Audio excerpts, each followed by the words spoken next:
Over the past several days, we've looked at America's broken child care system and some of the programs trying to address the challenges.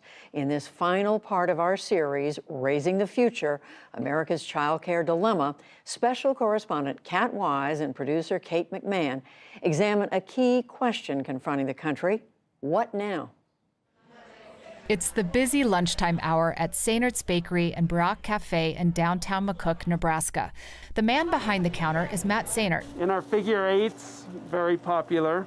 He's a fourth-generation baker who won a James Beard Award a few years ago. This is a family tradition.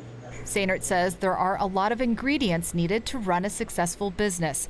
And for him, reliable workers are key.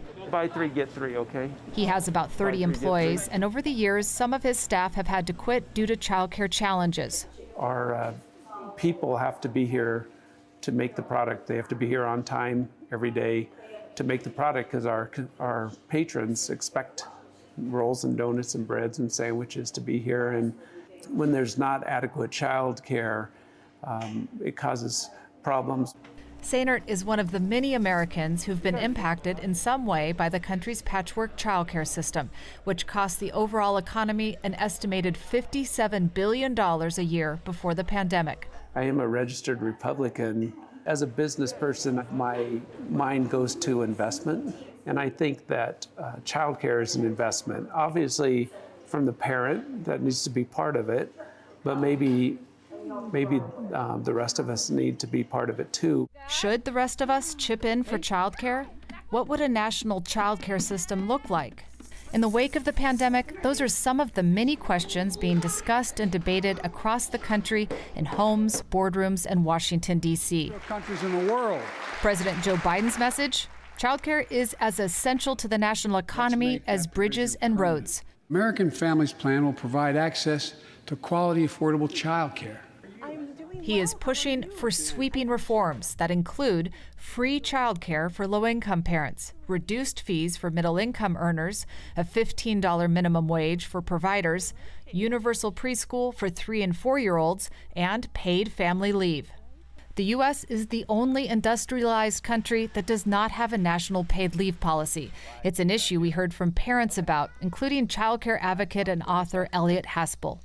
I believe very strongly that the first few months of life all parents have the opportunity to have paid family leave to be with their child. During her confirmation hearing, Treasury Secretary Janet Yellen said the U.S. is falling behind other countries. Where we stand out is that the United States does much less on the front of child care and paid leave than most other developed economies. The U.S. ranks 35th out of 37 wealthy peer nations in percent of gross domestic product spent on early childhood programs. Iceland spends the most, nearly 2% of its GDP, but the U.S. spends less than half a percentage point. To boost the ratings, it will take a big investment. According to one report, it would cost $140 billion a year to provide high-quality care for all kids from birth to 5. No group of Democrats is urging President Biden to go big and help lower the cost of child care. In this era of hyper-partisanship, child care reform has become another hot-button issue on cable news. Well, our next guest says it wages a culture war against normal people. And local news. Any bill that makes it easier or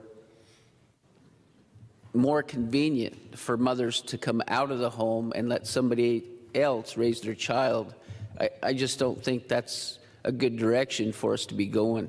And as we traveled across America from Oregon to Nebraska, Mississippi to the nation's capital, we heard a lot of different opinions when we asked, what now?